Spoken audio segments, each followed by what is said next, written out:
Elisha. I'm still following Elisha. I was looking for.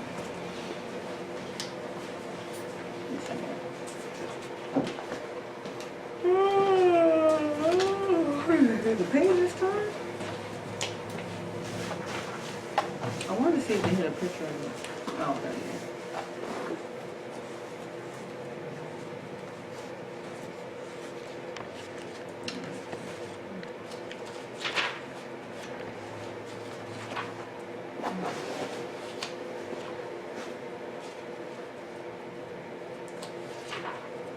Okay, yeah. I knew they had a picture of it, so I want to see what visual person. So I love it. I like how he's made it. The word is alive. I did pray. I prayed before you said.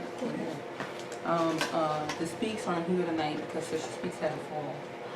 She had a fall, and she did go to the. She is okay. She went to the doctor today. I think everything is okay. She's just gonna rest. Okay. So she's okay to come Sunday. So, okay. Yeah, so I called, I was on my way there, and she was like, no, I'm not coming. This is I was great like, people. okay, They are. Oh. Yeah, so that's why they're not here tonight. Okay. With us. But we're gonna continue on in Elisha. Okay. And so let's go back to I'm in 2 Kings chapter 6. Yep. And the sons of the prophet said unto Elisha, behold, now the place where we dwell with thee is too strait for us. Let us go, we pray thee, unto Jordan, and take thence every man a beam. Let us make a place there where we may dwell. So I think it was more so that it wasn't enough space for all of them. You know, so they like, let's go somewhere else where we'll have more room. You know, because they all following him. And God was showing me Elisha, you know, more like when you look at Elijah and Elisha, and Elijah is considered probably one of the greatest prophets in the Bible. When you start looking at prophets that were like, when you look at Jesus, Jesus was God too. And so a lot of times it's really hard to kind of compare him to the rest of the prophets because he's God. He is God too. He is man, but he is God as well. You know, and so, you know, yes, he is the greatest prophet. When you look at prophets who are prophets, they're all flesh. They're not God too. You know, you come across, God started us with Moses. You go to Moses and God saying that he was the meekest man that ever lived. But at the same time, you have that Moses killed a man. You know, so, you know, sometimes when you're looking at how God sees us and how we see us, we have to more so focus on how God sees us and not the mistakes of the past. And it's just like when she was singing that song, Deliver Me, right? When she was singing that song, this is my exodus, deliver me from hurting me.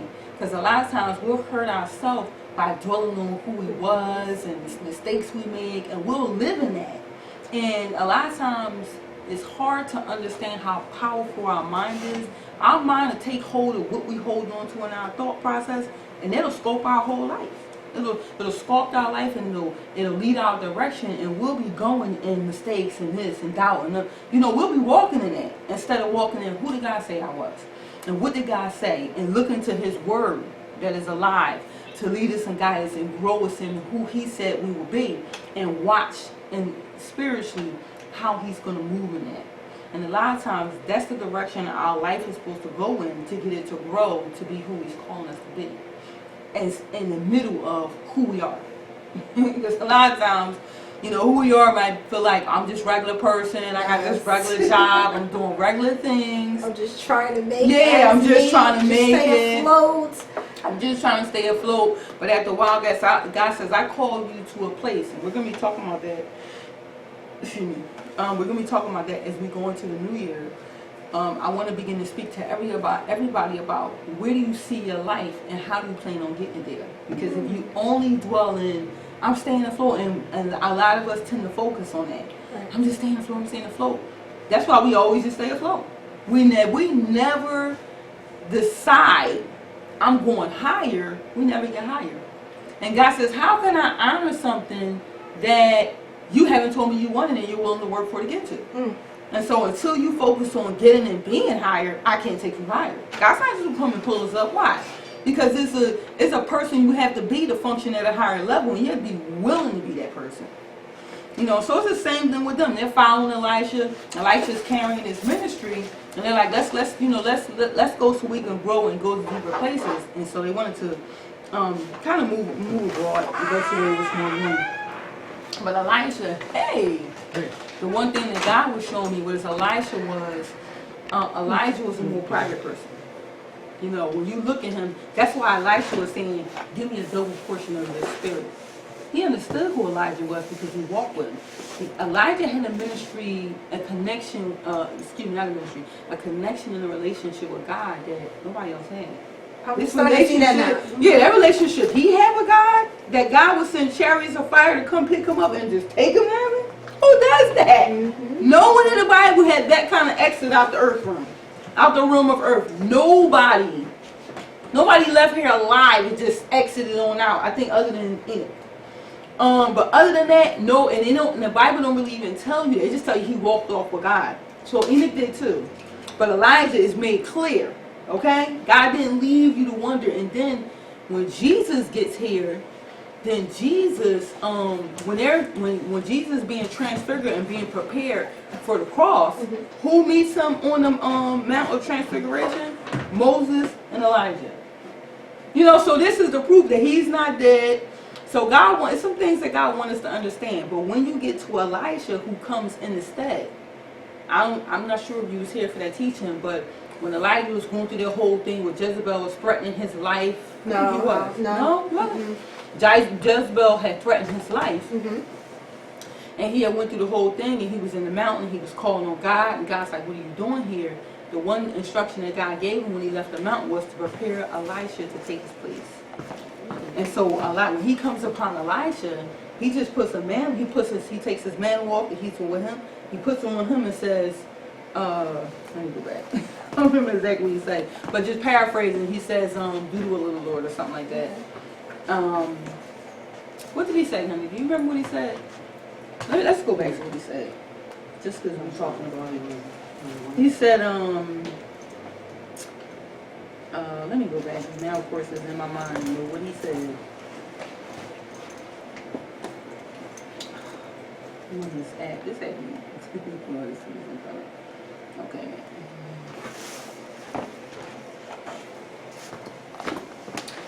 I remember now. All right. You remember? Okay. Yeah. Okay. You remember? All right. I was like, wait a minute. Yeah, I was here. Okay. Me threw it on him. Oh, wait. Okay. Yep. I'm seeing it. It was in scripture. Where was it? I just seen it.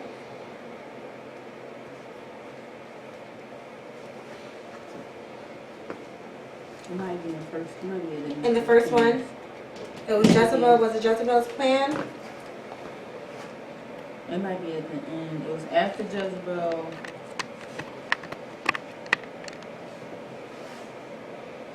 Oh, wait.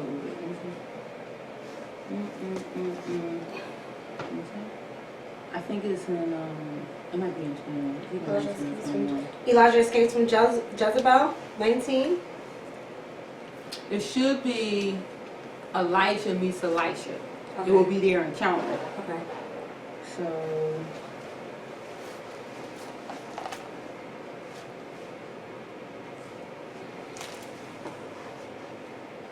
I had to write your big words. Yeah, that's not. No, I think I was on 19. I think it was at 19.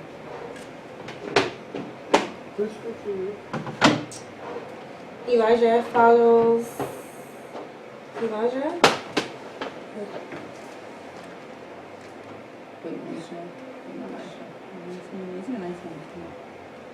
Wait, yeah, wait. All right. This is okay. 19 is when he told him to prepare Elisha. He said, "Thou shalt anoint the prophet in thy room." Elijah is the one who prepares, and so come up on Elijah. Let me see. Oh, see the part. Yeah, it's right here. It's in 1 Kings 19. Okay. Verse 19. So he departed thence and found Elisha the son of Shaphat, who was plowing with 12 yoke of oxen before him, and he with the 12. See, I don't really want to get into the whole numbers thing, but even that's signifying that Elisha was in the process of finishing his course where he was at and moving on to where God was calling him to be. You ever be in a point and place in your life where you feel like you're coming to the end of that course of something, like you in the midst of doing something, but you just start feeling like it's not it anymore. That's probably maybe a more clear way. It's like this, God, I'm not doing this anymore. It's just, when it's and after a while, it's all different confirmations start coming to you to confirm it's time to move on. It's time to move on. It's time to move on. So God just, sometimes people never move on, and God got to come in and gently shove them by getting fired or, something happening, whatever it is, then Him intervening. And sometimes they just pick up on what He's doing and they just move on in it. And so I said, and Elijah passed by him and cast his mantle upon him, and he left. So he didn't say anything to him. And he left the oxen and ran. He left the oxen and ran after Elijah and said, "Let me, I pray thee, kiss my father and my mother, and then will I follow thee." So the one thing that he understood when he put his mantle on him is that meant something. That a calling was attached to that. That an assignment was attached to that. I mean, he just put his mantle on him. So he has to be, anytime God has called you to walk in a place and to walk in a high calling, you're already being prepared well before the person who's called to prepare you get there. So they don't get there and meet a blank canvas. Like, oh, I got a lot of work to do. No. A lot of time God has already been preparing him, has been preparing that person and getting them ready so that when it comes, it's more of that, it's a confirmation. Especially when you think about who Elijah was. This was like probably one of the greatest prophets. So when you're talking about, who he is, when God bring you around people like that, you got to be able to keep up with them spiritually. Mm-hmm. You can't just, you don't just come into this day and you just lost. Like, God will begin to prepare you, even if you wasn't before. As soon as you get in that place and that's where you're supposed to be, you'll see God, everything will begin to kick up in your life spiritually and move quicker than it was. And it'll move at a pace where you can understand it, but at the same time, slow enough for you to get it. Like visuals, like visions, like dreams. Stuff will start coming to you to begin to confirm, this is me, open your heart, trust me, so I can get more in you. Because a lot of times what slows down the process is our heart is not open. Or we're wondering. When you're wondering, that slows down the whole process of him pouring. It's almost like putting a lid on. If I put a lid on there and there's only a little hole, I can't get as much in as if the lid was off and I was just pouring in. And a lot of times wondering does that, because wondering also stirs up questioning, and questioning stirs up doubt, and doubt stops everything. It slows everything down to a trickle. And so let's go back to who was it at first? 2 Kings chapter 6. Let's go back to chapter 6, because the one thing God was showing me when I was studying the life of Elisha was that Elisha had a following and he was preparing the prophets. When you begin to talk about a prophetic move, and that's the one thing that I see God is showing me. If God has given me, and one of the assignments He has given me was, to have authority, so to speak, spiritually over the city. Not me per se personally, but to be one of those people. Because if me and all the other people that's assigned spiritually to have authority over the city don't know it and don't take authority, then the spirits who do have authority over the city, they remain in control. Mm-hmm. And so how does God take a city if the people He put in place don't step up and do it? So if it's a person that's assigned to step up and take authority and to take that place, it's also people that's with them. And all those people are being prepared. And that's what was going on with Elijah. When you begin to follow the whole story, you see a land that was desolate. Not desolate. It was desolate in that God had sent a famine. They were struggling. A lot of them were dying off. This is one of the reasons that the king was looking for Elijah and he was threatening his life, and why Jezebel was saying that. But why did the famine come? The famine came because Jezebel and her husband and her ways caused all of the people to worship false idols. Mm-hmm. And God wasn't pleased with that. God said, I have blessed you abundantly, and now in my face, you're cheating on me, so to speak. Because if we're worshiping false idols, if we're following other things, it's like you calling on God, He blesses you mightily, He brings you through a hard situation, and then when you get through that situation, you don't revive it no more, you too busy, you don't go to church. Before you was always in church. Every time the door open, here you come, you hear, you love God. Ah! As soon as you get everything you want, everything you asked for, He do it. Now I don't know you no more. And it's like, it's almost like treating God like, as they say, a sugar daddy. I don't know if they say sugar daddy no more. But it's like, treating him like he's some type of pimp or something. And it's like, or I would say a sugar daddy. Somebody you get something from, and then when you get what you want, they don't see you no more. I felt like that happened to me because Skylar's father, he was Muslim, and it was like he was like forcing me to get into that religion, and I just totally forgot about God. And I felt like at that time, just with him alone, it was like just hell. Like I felt like God was just putting everything that I went through because of it. And as soon as I left him, it seemed like God was just kept calling me again. Like I started getting signs like I needed to leave. Right. So it just felt like I knew I was doing something wrong, but yet I was trying to follow love, and I was doing the wrong thing. Because I knew the whole time, like I knew like I'm always supposed to believe in one God, but I was believing in Him because He was believing in something else, and I was like, let me try it, and it just didn't feel right. It just didn't. My heart just wasn't, but I was trying to, but in my heart, really, I knew I was doing the wrong thing. Yeah. And so it's two scriptures that come to my mind. One is don't be unequally yoked. The other one is how can two walk together unless they be agreed. So the first one, don't be unequally yoked. One of the first things God says concerning love is if you love somebody and you believe something different, you have to stand strong on what you believe, because if you go with them, you wind up falling away with them. And it's like when you look at the life of Solomon, Solomon was the greatest, the wisest king who ever lived.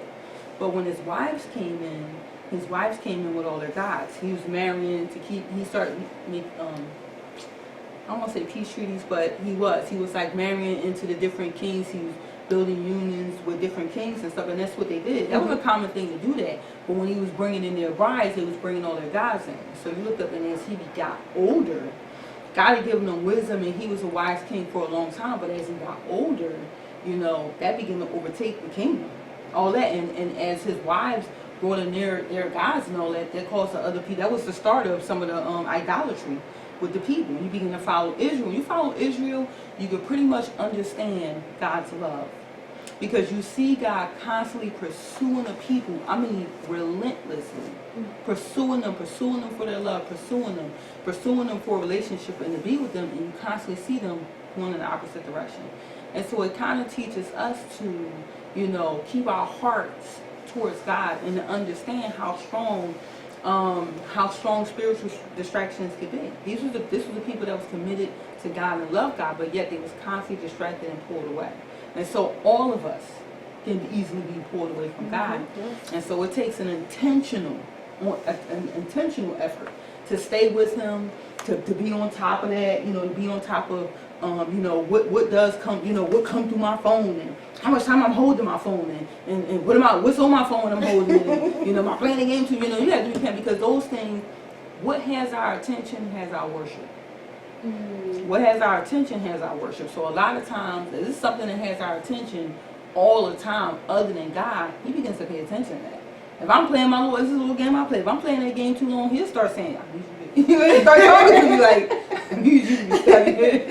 So, all of us could fall trap to it. Doesn't mean we go straight into idolatry, no, but it can begin to lead into that. Gotcha. And so what He does, when you walk close with God, He'll start, before it ever get to that point, He'll start telling you way before then, playing the game too much, or put your phone down, or fast from your phone for a day, or there's different things that start coming to you to break that hold of always going to whatever. And it might not be the phone, it could be something else, but I'm using that as an example because that's something that tends to keep and capture all of our attention nowadays.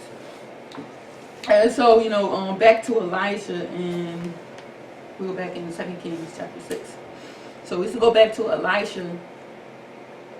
Elisha, I noticed, was more of a person that was hands-on and always dealing with the prophets. He was a person that came like the master teacher and was always teaching them, and was the leader that they needed. If they were going to take hold of the land prophetically, they was going to need a leader like him to help them understand and to help them grow and to build up the realm prophetically that the influence of wickedness wouldn't be as strong.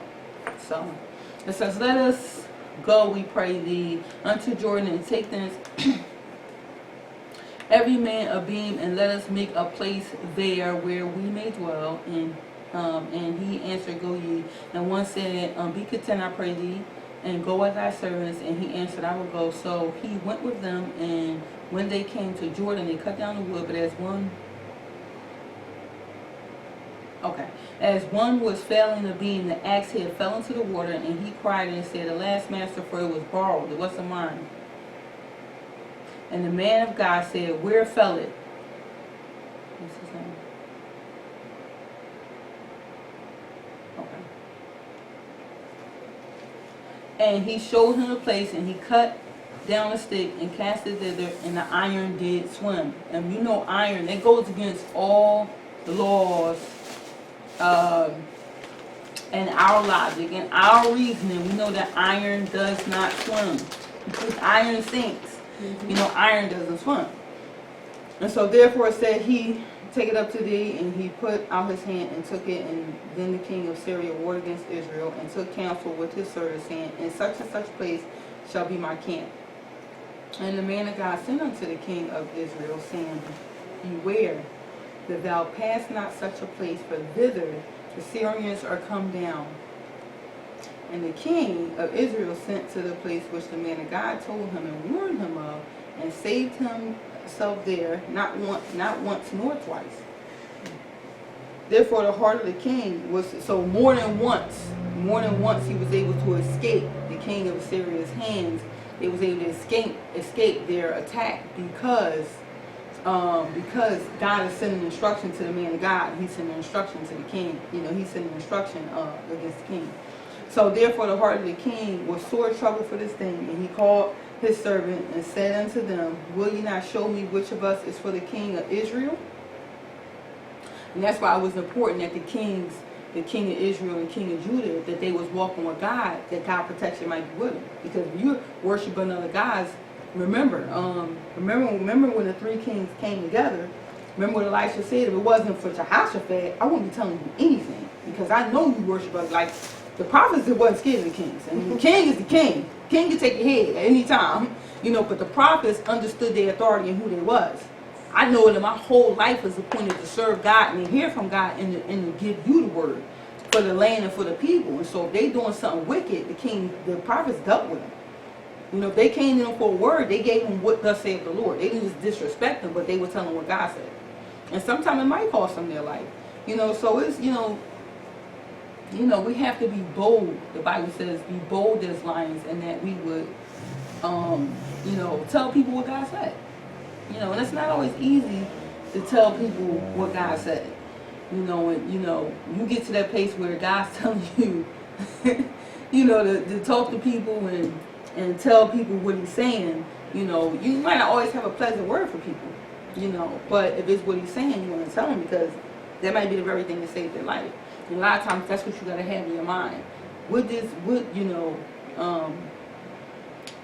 devastate their life if I don't tell them? I'd rather them be mad at me and hate me and I tell them because God told me to tell them, than to not tell them and be in a lot of trouble with God. And who could deliver you from God's hand? Nobody. So I'd rather you be mad at me and I do what God say than to have God mad at me worrying about your feelings. No. So, and one of his servants said, none, my lord, O king, but Elijah the prophet that is in Israel telleth the king of Israel the words that thou speakest in thy bedchamber. And that's very powerful. This show you who this person was, and the person that he was dealing with was a spiritual person too, because he understood what was going on spiritually. He understood what was going on spiritually. First of all, if they all the way over in their camp and they're planning attacks, how is it that the king of Israel is continuously, said not once or twice, but continuously escaping all their attacks? This king would after a while begin to think, which one of y'all trying to set me up? Who's telling him about my strategic plans? There's no way they know to dodge us every time. We got them on every side. We got way more people than them. What's going on? But this person is like, no, it's not us. It's that prophet.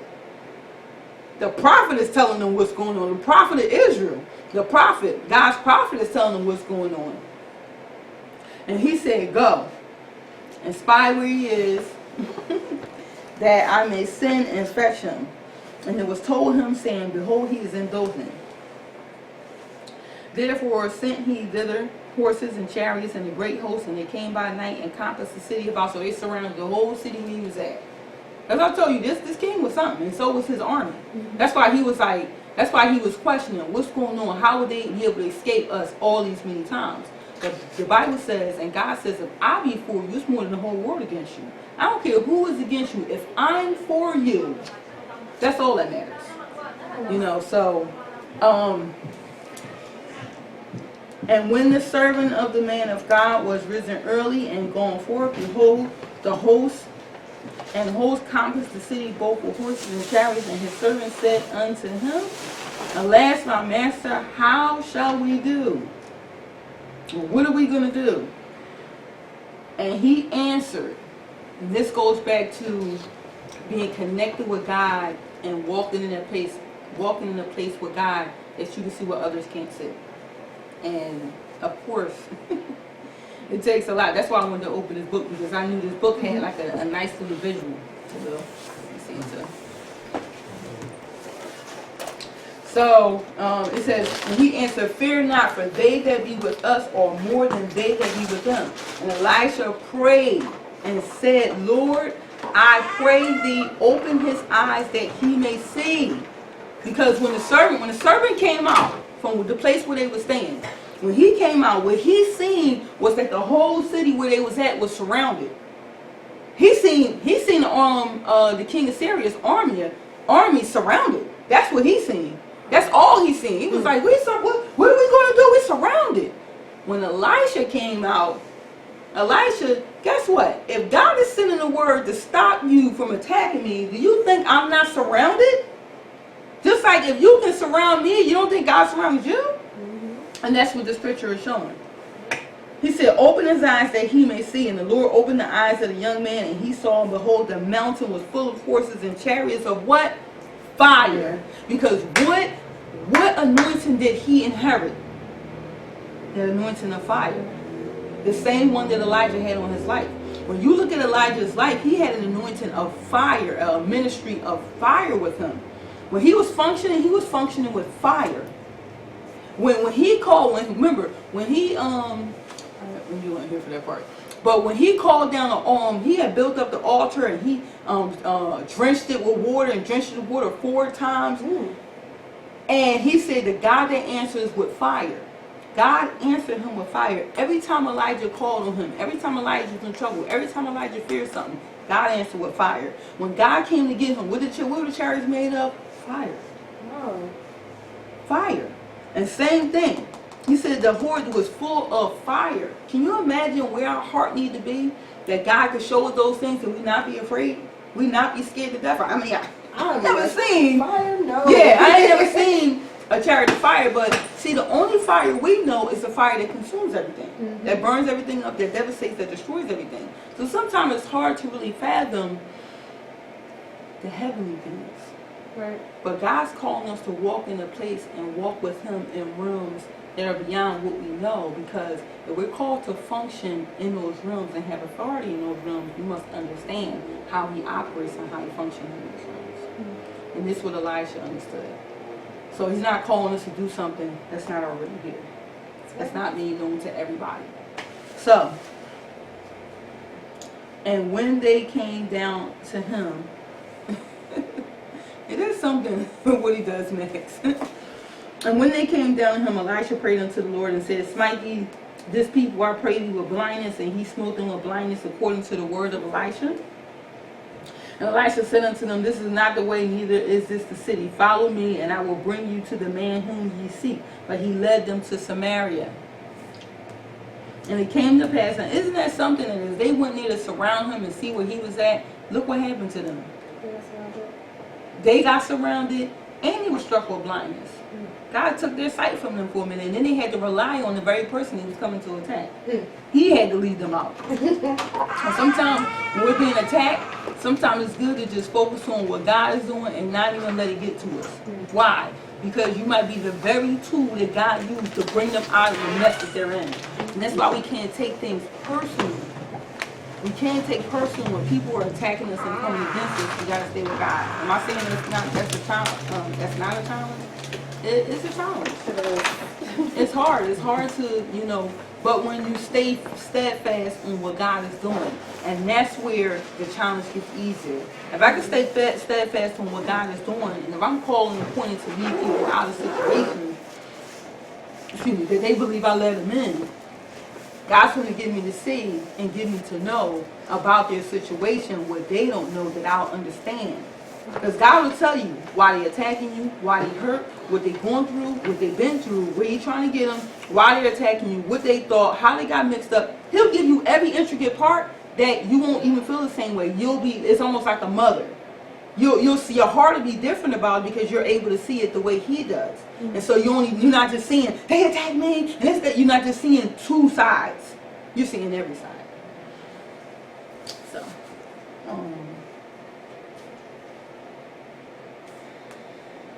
21. And the king of Israel said unto Elisha, when he saw them, when he saw them, my father shall I smite them. Shall I smite them? And he answered, thou shalt not smite them. Wouldest thou smite those whom thou hast taken captive with thy sword and with thy bow? Set bread and water before them, that they may eat and drink and go to their master. So of course when the king of Israel, when he seen them, remember they've been hunting for him the whole time. And Elisha's been giving them the word to dodge them. So of course when he see him, the first thing he thinking is, should we attack and should we kill? But what does Elisha say? It goes back to what God was just saying. Elisha says no, because anybody you take captive is now your prisoner. You don't kill them, they're your prisoners. And that's what he was telling them. He said, why would you kill them if they're your prisoners? He said, you do the same thing. You feed them, he said, and then let them go. Let them go, because this is about who God is. It's not about strengthening your arm, it's about showing them who God is. And he prepared great provision for them, and when they had eaten and drunk, he sent them away, and they went to their masters. So the bands of Syria came no more into the land of Israel. And it came to pass after this that Benhadad, king of Syria, gathered all his hosts and went up and besieged Samaria. And there was a great famine in Samaria, and behold, they besieged it until an ass's head was sold for 80 pieces of silver, and the fourth part of the cab of a dove's dung was for 5 pieces of silver. So you need to be thinking about the amount of gold and silver. You're talking about, that's a lot. You're talking about for bird's poop. You're talking about for a jackass head. That no one eats that part of the animal. No one. That's considered. No one's eating that. But it had got so bad when the war came upon them. It had got so bad. Why? Because they're paying for their sins. You know that what you walk yourself into and all the things that you sow in the ground must come up. You're not going to escape that. Will God strengthen you to go through it? Sure. Sure. But will your harvest come up? Because if you sow the harvest of good, God's not going to let you miss out on that. It's the same thing if you sow a harvest of evil. It's coming back. Now, if you're getting right along the way, if you sowed that harvest of evil, God will strengthen you to go through it and give you wisdom, and it won't be as bad as if you had to go through it without it. But you still have to go through it. You know, it's like they say, sin has to run its course. That's why God gonna have you interrupt people, especially sometimes people we love, and things. Sometimes people are going through things, and you love those people, and you see them going through, and you see how they can be better, but you can't figure out how to get them to better. But sometimes people just aren't done. Sometimes people want what they want. And God says, I don't step in the way of what people want to tell them what I want. I wait until they don't want nothing else and they're looking for me, and then I tell them what I want. God don't just come in the middle while you searching, running after this and running after that and running after others. This is what I want. Because you know you're not going to hear him. But when you get to the point where nothing else works and now you're looking for him, God, what you want? Then he shows up. Now that you're ready to hear me, This is what I have to say. Why? Because why show up and talk to deaf ears? You ain't hearing me, and until you are hearing me, why would I waste my time talking to you? God is not a God of excess. God talks when we're listening. God started talking to me when I was listening. When I was ready to hear him, when I was ready to give my life to him, when I was ready to serve him. I didn't start serving him in ministry until that was all I was ready to do. I'll do nothing but that. I'll give everything up and just serve you. And then you can have all that, I'll just serve you. And guess what? My heart has to stay that way. I'll give all that up and serve you. It can't be nothing more important than him. Or else we're not worthy. I've died. You know, that's why he had me to hang that picture up. Because I want people to remember every time they come in the door that I died for them. That's why he had me to hang that up. It's not to say he's black, he's white. It's not to say anything. It is to present an image to people of his suffering and what he went through. No matter what color he was. It's not what it's really about. And that's another trick of the enemy to divide us. That's what that's about. It's to divide us into to stew hatred and to stir up hatred and to stir up doubt. It goes back to the put the cup on the lid. I can't pour in if all you're thinking about is what color I am. I am the light of the world. When you start telling all the descriptions of God, none of them go into what color his skin is. Nope. None of them. None of them. And then they say his hair was like wool or something as well. Yeah. It says his hair was like wool, his feet was like burnt brass, but that was showing that he had went through the fire, that he was tried, and going to the wool to show that he was pure. Those things all identify with purity. That's what they all identify with purity. They don't identify with being black or being white. He said that's why it says going through the fire. So, oh God, thank you, Jesus. And as the king of Israel was passing by upon the wall, there cried a woman unto him, saying, Help my Lord, O king. And he said, If the Lord do not help thee, whence shall I help thee? Out of the barn floor, out of the way. But God ain't helping you, how am I help you? And the king said unto her, What aileth thee? And she answered this woman, said unto me, Give thy son that we may eat him today, and we eat my son tomorrow. So we brought my son, and he did eat, and did eat him. And I said unto her on the next day, Give thy son that we may eat him. And she hath hid her son. And it came to pass that when the king heard the words of the woman, that he what? Rent his clothes. Yeah. Yup. Yeah, so that's how serious this got. And that's what God was showing me. Because God began to demonstrate this week. You sure this is what it said? Yeah. Yeah. Wow. This is one of the reasons that judgment was coming on the land, because what they was doing, because they were murdering their children. God said it never came into my mind for y'all to murder your children. Wow. Yeah. And this is showing you the state of the mind of the people. Why would you do that to your child? But this sounds like today. How it is today. Sure. It sounds like it today, like the world we live in right now. Mm-hmm. And so the Bible says there's nothing new under the sun. He burned his clothes, and he passed by upon the wall, and the people looked, and behold, he had sackcloth within upon his flesh. And sackcloth is like it's like kind of like burlap, I would say. It's like a very rough material. A lot of times when people went into fasting, when they was trying to get God's attention, when they wanted to show that they were suffering and they were in a state of sorrow, they would strip off their clothes and they would put on sackcloth. And that sackcloth is like a burlap. It's like a rough version of burlap. It's something. So they're like literally trying to take off their skin wise? No, they're not taking off their skin, but it's irritable to your skin. And it's a form of suffering. You know how we don't put on a sweater? You don't put on nothing that will itch and bother you all day long, right? Gotcha. But when they go into a state of sorrow to show that, they will put that on. And they had ashes on their head. Everybody knew what that meant.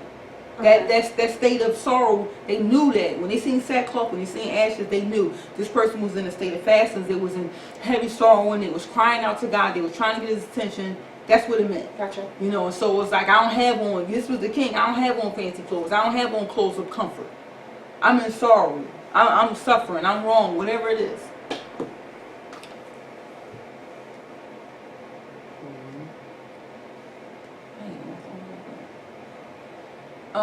Then he said, God, do so and more also to me, if the head of Elisha, the son of Shaphat, shall stand on him this day. Why? Because remember, remember the whole thing with how Elisha let all them go. Remember? He said, send them away. So of course now he's trying to blame this on Elisha. But everything that's just like with Elijah. When Elijah came and they're looking, when Ahab and Obadiah, when they looking for water and they trying to find water and they run into Ahab and God's ready to send rain and begin to restore the land, but also deal with the people. Sometimes before God restores anything, he has to finish cleaning up your mess first. God says, I can't come in and just restore you and put you back in place without first dealing with how we got here, or else we'll be here again. We have to deal with this. I have to judge. I have to, you have to be punished. And that's what was going on. But now they want Elisha's head. 32. But Elisha sat in his house, and the elders sat with him, and the king sent a man from before him. Notice Elisha, when you look at Elijah and Elisha, you never hear about Elijah dwelling with anybody, sitting with nobody, chilling, talking to people. But you see that with Elisha. Elisha was a different man, but yet he was still doing all the same things that Elijah was doing. Because he inherited, can I say inherited? I can't think of the other word I'm looking for. But he is almost like he inherited his call. Like that, and the mantle fell on him. That's why when he walked past him and put that mantle on him, then what was natural represented what happened spiritually. That's when he was saying at the end, remember he was trying to separate from him, and he was like, what do you want? And he was saying a double portion of your spirit. You'll see that Elisha did twice as many miracles as Elijah. He finished the work that Elijah started. A lot of the work Elijah started, he left. But Elisha came and finished it. And who did Elisha have to be to see everything he had to deal with? Just us. We're not even there. But to imagine coming across people who boiling and killing their children. Yeah. So when you eating them because there's no food anywhere. There's no food anywhere. Can you imagine there's no food anywhere? We got food everywhere. Everywhere we got food. There's food in the trash cans. It really come down to it. It's food everywhere. You can go in these fast food places, go behind there late at night, they trash cans filled with food. And the funny thing is they'll lock them up and they don't even want the people, homeless and all that to get to them. But it's there. They was in the land where it was nothing. Their land was stripped. And they was blaming, because they was blaming that it happened to the army, this is why they began to shift the blame to Elijah. So it says, messages came in, and he said to the elders, see ye how the son of a murderer have sent to take away my head? Look, when the messenger cometh, shut the door and hold him fast at the door.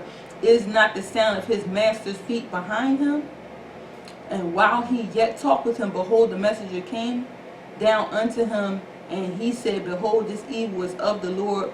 What should I wait for the Lord? Why should I wait for the Lord any longer? What shall I wait for the Lord any longer? They got tired of waiting on God. And they was blaming God for what was going on and what was happening. And it goes back to a lot of times people want to, when they see things going wrong, it's kind of like when tragedy come in the land. When people in their lives see things going wrong, they blame God. But they don't look at all the events that led up to that. They'll skip over, why God let this happen to me? Why God, this is why I don't believe now.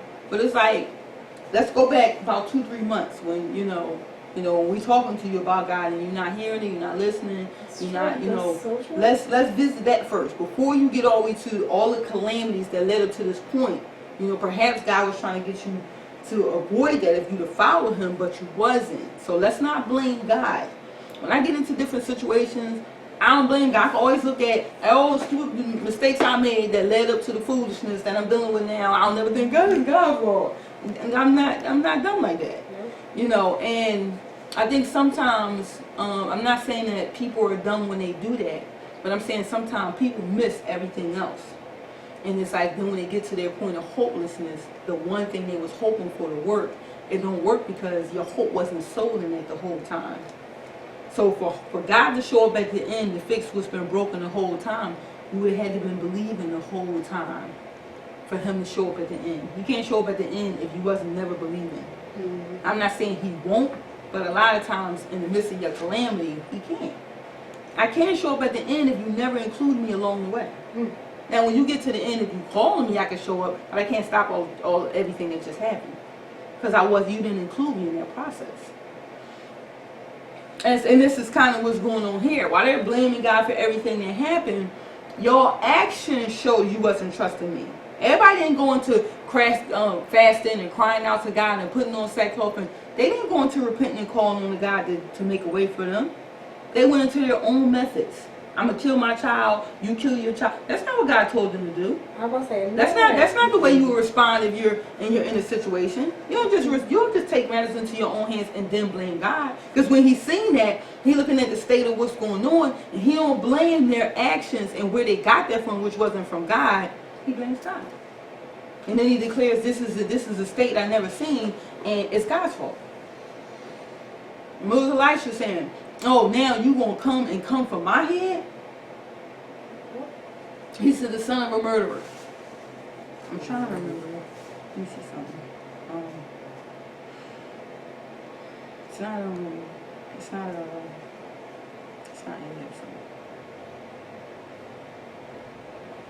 It's after Ahab. Is it Joash? Because they just keep saying the king. Usually I looked it up. I just kind of kept going and kept going and kept going. All right, we're almost at 8. Let me just jump over to 8 real quick. Let me see.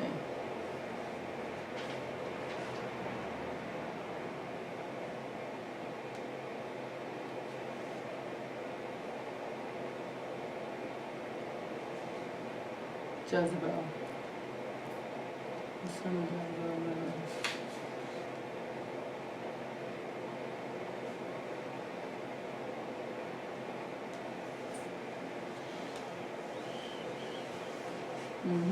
Because they're talking about the spirit of Jezebel. And he was saying that. He was saying the son of a murderer, because that's what Jezebel did. Remember, Jezebel threatened the life of Elijah. That's what sent him in a flight into the mountains like that. Because she threatened, she almost like put out an assassination on him, we could say it that way. And threatened his life. You don't threaten the life of a prophet. A prophet is it's almost like the telephone to God, so to speak. This is a person that's directly telling you what God say. You don't threaten them and come after them.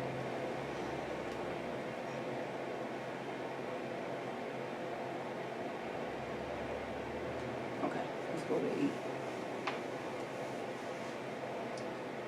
I'm at, not 8, I'm sorry, 7. The next chapter. I don't know what I was thinking. And Elisha said, real quick, what's on 5 minutes? And then Elisha said, I want us to get to the end of this. Hear ye the word of the Lord. Thus saith the Lord, tomorrow about this time shall a measure of fine flour be sold for a shekel, and 2 measures of barley for a shekel, in the gate of Samaria. Then the Lord, on whose hand the king leaned, answered the man of God and said, behold, if the Lord would make windows in heaven, might this thing be? And he said, behold, thou shalt see it with thine eyes, but thou shalt not eat thereof. And there were 4 leprous men at the gate entering in. So what he was more so saying was, it's almost like the situation is going to reverse.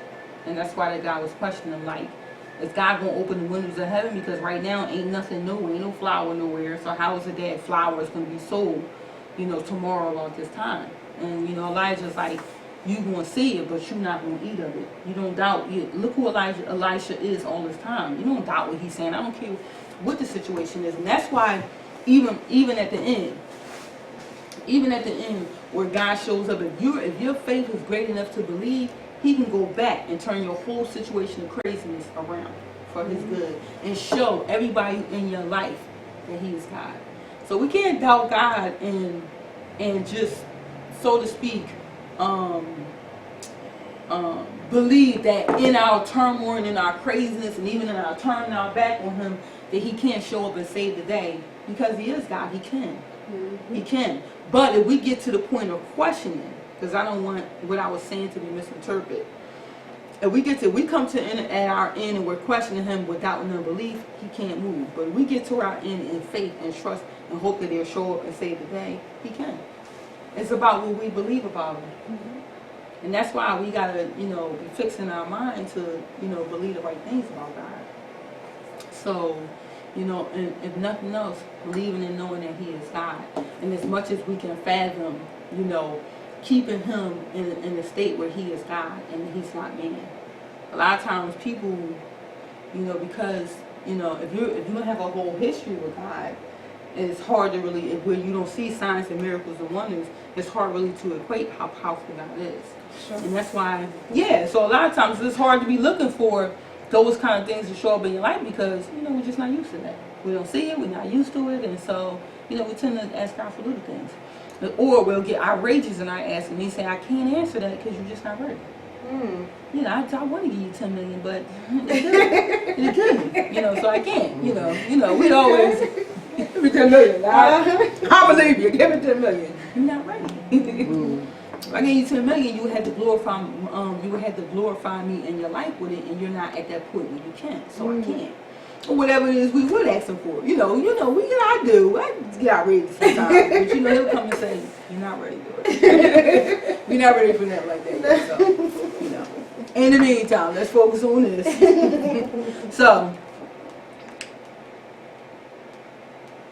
that's 3. And there were about 4 leprous men. When we talk about the lepers, at the entering in of the gate, and they said one to another, "Why sit we here until we die?" And remember, leprous people who were lepers were considered very contagious, so they was cast out of the city, wasn't allowed in the city. They weren't allowed to be around anybody because they were leprous, and leprous was a disease that kills you. It ate you alive and killed you. And so eventually, it's like a death sentence. And so they weren't allowed to be around nobody because it was a contagious disease. And so but at the same time, they sitting there like, we just gonna sit here until we die? You know, they ain't had nothing to eat. And if we say we will enter into the city, then the famine is in the city, and we shall die there. If we sit here, we die also. Now therefore come and let us fall unto the host of the Syrians, and if they save us alive, we shall live, and if they kill us, we shall but die. It's like, I'd rather go forth and see if we can get some food than just sit here and just die. You know, and they rose up in the twilight to go into the camp of the Syrian. And when they were come to the uttermost part of the camp of Syria, behold, there was no man, for the Lord had made the host of the Syrians to hear a noise of chariots and a noise of horses, even the noise of a great host. And they said one to another, Lo, the king of Israel hath hired against us the kings of the Hittites and the kings of the Egyptians to come upon us. See how powerful God is? He sent a wind. He sent a wind with just, you know, the thought of war, the thought of an army. And what did they believe? They knew their army wasn't great, but they began to think about all the armies there was, and they took off. Wherefore they arose and fled in the twilight, and left their tents and their horses and their asses, even the camp as it was, and fled for their life. And when these lepers came to the uttermost part of the camp, they went into one tent and did eat and drink, and carried thence silver and gold and raiment, and went and hid it, and came again and entered into another tent, and carried thence also, and went and hid it. And they said one to another, we do not well. This day is a day of good tidings, and we hold our peace. If we tarry till the morning light, some mischief will come upon us. Now therefore come, that we may go and tell the king's household. So they came and called unto the porter of the city, and they told them, saying, we came to the camp of the Syrians, and behold, there was no man there, neither voice of man, but horses tied and asses tied, and the tents as they were. And he called the porters, and the porters like ushers or servants, and they told it to the king's house within. And the king arose in the night and said unto his servants, I will now show you what the Syrians have done to us. They know that we be hungry, therefore are they going out of the camp to hide themselves in the field, saying, when they come out of the city, we shall catch them alive and get into the city. And one of his servants answered and said, let's take some, I pray thee, 5 of the horses that remain, which are left in the city, behold. So the king's response to that was fearful. They trying to set us up. That was his response. Okay. They try when they come in. So when the lepers come in, he told me to slow down. So when the lepers come in, and remember, they fled out of fear. And if we go back a chapter, they already have an experience where they seen this spiritual army.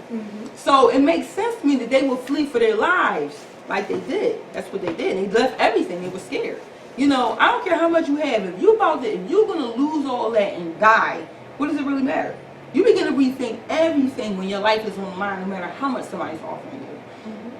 And so when they took off like that and the lepers come in, then the lepers begin to feel guilty. Like, if we just keep trying to get everything for ourselves, we can get in trouble. Let's go tell the king.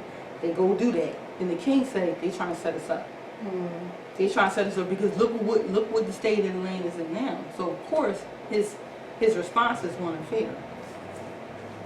And so and one of his servants answered, so they decided to go in this way. Take 5 of the horse which remain, which are left in the city, behold, they are as all the multitude of Israel that are left in it. Behold, I say, they are even as all the multitude of Israel that are consumed.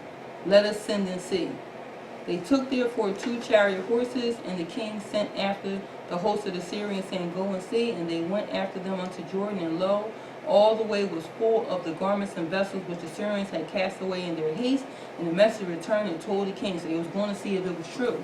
Were they gone? Were they there? Was the camp there? Was they with and they sent just a couple people. They sent enough people that they could go and see, but not enough people that would draw attention. But when they got there, they seen everything pretty much is laying there. Remember, at this point, Samaria has been besieged, has been taken over, it has been stripped, it's desolate. They don't have nothing. So to come into a whole land where everything is just richly laying there because a fear has been put on them and they've taken off, they feel like, oh, this is the blessing of the Lord. And the people went out and spoiled the tents, just like the lepers did. Now the Syrians sold a measure of fine flour was sold for a shekel. Before you was talking about, let me see something. And 2 measures of barley for a shekel according to the word of the Lord. So this is how God was able to come right in and turn the situation around. Before, that didn't even make sense to that man. But God was so strong in what he said, and he was so strong with Elisha, that as soon as that man began to doubt, because God is trying to get the king to believe, you don't come in on the side and speak a different word and sow doubt in the king's mind. God dealt with him for that. That's why they tell him, you're going to see it, but you won't eat it. And the king appointed the Lord, on whose hand he leaned, to have charge of the gate, and the people trod upon him in the gate that he died. This is him. So he's saying it. He's saying what he said, but he couldn't partake in it because he spoke it out. That's all you got to be careful. I've learned, I've gotten bit many times for saying stuff, just out my head. Oh, dude. And there was a apostle talking, a prophet talking, they cut you. Because the cutting is to rebuke you. It's to stop any doubt that you sow in everybody else by talking too fast, and it's to train you. So that when it's you know how to do the same thing, so you don't let Satan come in and sow doubt where God is trying to sow blessing. Gotcha. So and saying he died, and the man of God, as the man of God has said, who spake with the king when the king came down. Because what did God also do? God also redeemed him. It was coming for his head, remember? Yep. Remember I said the king can take your head? That's real. You watch any of the movies that represent real kings, you'll see them doing that. Taking people's head at the word of the king. So it was a serious punishment. And in the last day they'll be doing that. It's in the Bible. The last day you'll either choose either God's side or Satan's side, and you'll choose Satan's side in his reign. Because there's a reign that's coming that's going to be his. He's going to be in charge. And they're going to the marketplace and all that. Yeah. Oh, you ever see that behind them? No, I need to. Yeah. Because they kind of bring it up. So, but that's in the Bible as well. Okay. That they'll be in the last day. They'll be taking your head for that. So you gotta be sound in your mind that at that point that you'll choose God and choose eternity with Christ rather than lose your head and then burn in hell. So it's serious. Okay. So, who spake to the king? Excuse me. When the king came down to him, it came to pass, 18, as the man of God had spoken to the king, saying, 2 measures of barley for a shekel and 2 measures of fine flour for a shekel shall be tomorrow about this time in the gate of Samaria. He was saying the next day, God's going to turn around what you're saying. Why? Because you're not taking his head. So tomorrow, what's impossible today will be possible tomorrow. That's serious. When you think about the state that land was in, No this food, woman no killed. nothing. Yes. And the Lord answered the man of God. And that Lord answered the man of God and said, now behold, if the Lord shall make windows in heaven, might such a thing be? And he said, behold, thou shalt see it with thine eyes, but shall not eat thereof. And so it fell out unto him, for the people trode upon him in the gate, and he died. And so that was the last thing they're bringing in that,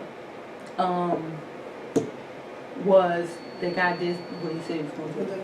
God did open the window of heaven, or rather sent out. That's why I said a wind of an army that sent them. And when I think about them right here, and that might be why he had me to open it up, it was already in them to know that God wasn't playing with them, and that if God come upon them, that I believe that's why they ran like that. Wasn't no army greater than that. Now they tell you that they believe that it was the Hittites and the Egyptians, but they feared so great an army that they took off like that and just left everything. Nobody can do that but God. God knows how to stir you up and put fear in you. If you ever had the fear of the Lord in you, it's a fear you can't escape. Mm-hmm. And I've had the fear of the Lord in me. Well, them be the times I stop everything I'm doing. When the fear of the Lord follows me, I stop everything I'm doing. What's going on, God? I'm sorry. I said repent and everything. And sometimes it don't have nothing to do with me, but it'll show up to get my full attention.